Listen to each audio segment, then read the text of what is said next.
నమస్కారం. నా పేరు వెల్లంకి శ్రీనివాసరావు. అనువంశిక ఆయుర్వేద వైద్యుడిని. ఎర్రగడ్డ మెట్రో స్టేషన్ కింద గుడి దగ్గర కాంప్లెక్స్‌లో మా క్లినిక్ ఉంటుంది. అసలు యువతకి మోకాళ్ళ నొప్పులని, కీళ్ళ నొప్పులని ఇదివరకు రోజుల్లో 40 దాటినాక వచ్చే సమస్యలు, ఆరోగ్యానికి సంబంధించిన సమస్యలన్నీ కూడా ఇప్పుడు 20లోనే కనిపిస్తున్నాయి. మెయిన్ రీజన్ ఏంటంటే వాతం. ఈ వాతం అనేది ఎప్పుడైతే శరీరంలో పెరిగిపోతుందో అప్పుడు ఆటోమేటిక్‌గా పెయిన్స్ స్టార్ట్ అవుతాయి. ఇంకో కారణం బ్లడ్‌లో క్వాలిటీ లేకపోవడం. న్యూట్రిషన్ సరిగ్గా అందక, బ్లడ్ కూడా సరిగ్గా అందక శరీర భాగాల్లో నొప్పులు స్టార్ట్ అవుతాయి ఎముకల్లో కూడా. ఈ కారణం ఏంటంటే వర్కింగ్ స్టైల్స్ కూడా ఉంటాయి. ఇప్పుడు సాఫ్ట్‌వేర్‌లు ఉంటారు. ఎప్పుడు చూసినా టైప్ చేస్తూనే ఉంటారు. ఏదో ఒకటి టైప్ చేస్తూ ఉంటారు. అప్పుడు వేలి యొక్క కణుపుల దగ్గర నుంచి, జాయింట్స్ దగ్గర నుంచి భుజం దాకా నొప్పులొస్తూనే ఉంటాయి. ఇది వాళ్ళు కూర్చొని వర్క్ చేయటం వల్ల వెన్నుపూస కూడా నొప్పొస్తుంది. తర్వాత కింద లంబార్డ్ అంటే నడుము భాగంలో కూడా నొప్పి స్టార్ట్ అవుతుంది. అక్కడ ఎప్పుడైతే వీక్ అయిపోయి నెర్వస్ సిస్టమ్ కూడా కొంచెం వీక్‌గా ఉండి డిస్కులు జరుగుతాయో, డిస్కులు ఒత్తడం వల్ల సయాటికా ప్రాబ్లమ్ వస్తుంది. సో, ఒక చిన్న పని చూడండి, వేలు దగ్గర మొదలుపెడితే కాలు దాకా వస్తుంది. ఇవన్నీ జాయింట్ పెయిన్స్ అన్నీ రావడానికి రీజన్ ఏంటి అంటే శరీరానికి కావాల్సిన కాల్షియం అందటం లేదు. రెండోది ఐడిల్ లైఫ్ స్టైల్. కూర్చొని సీట్లలో వెన్నుపూస నొప్పులు రావడం.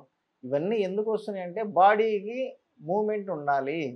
ఎప్పుడైతే బాడీకి మూవ్‌మెంట్ కనిపిస్తుందో బోన్స్ స్ట్రాంగ్ అవుతాయి. ఎవరైతే ఐడిల్‌గా కూర్చుంటారో బోన్స్ వీక్ అవుతాయి. మూడో కారణం హార్మోన్స్ సరిగ్గా లేకపోవడం. ఈ తినే జంక్ ఫుడ్ వల్ల హార్మోన్స్ అప్ అండ్ డౌన్స్ అయిపోవడం వల్ల కాల్షియం ఒంటికి పట్టదు. పైగా వీళ్ళు తీసుకునే ఫ్యాట్లు కూడా మంచి ఫ్యాట్ ఉండదు. ట్రాన్స్ ఫ్యాట్స్ ఉంటాయి. అదే మంచి ఆవు నెయ్యి యేసుకొని భోంచేస్తే భోజనంలో ఉన్న కాల్షియం నెయ్యిలో కరిగి బోన్‌కి పడుతుంది. ఎందుకంటే కాల్షియం ఒంటికి పట్టాలంటే కొవ్వు సహాయం కంపల్సరీ ఉండాలి. కాబట్టి నెయ్యి మంచి ఆవు నెయ్యి తీసుకుంటే దాంతో పాటు మీరు తిన్న ఆహారంలో పాలు, పెరుగు వీటిలో వచ్చే ఏ కాల్షియం అయినా సరే ఒంటికి బాగా పడుతుంది. అబ్జర్వేషన్ అనేది ఇవాళ ప్రాబ్లమ్. అందరికీ మాల్ అబ్జర్వేషన్. ఎవ్వరికీ కూడా తిన్నది 100% ఒంటికి ఎక్కటం లేదు.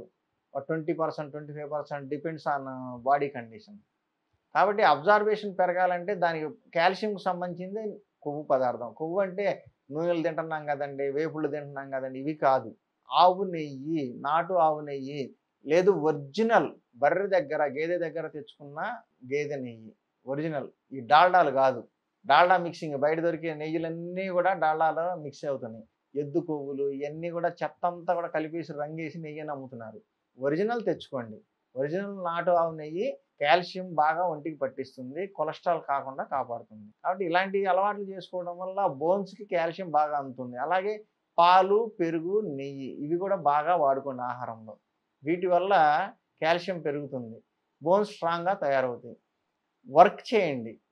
బాడీ అంతా మూవ్‌మెంట్ అయ్యే విధంగా ఒక గంట ఏదో ఒక ఎక్సర్‌సైజ్ యోగా, స్కిప్పింగ్ లేకపోతే షటిల్ ఆడటం ఏదో ఒక ఎక్సర్‌సైజ్. మంచి మూవ్‌మెంట్స్ ఉండాలి. బాడీకి మూవ్‌మెంట్స్ బాగా ఉండాలి.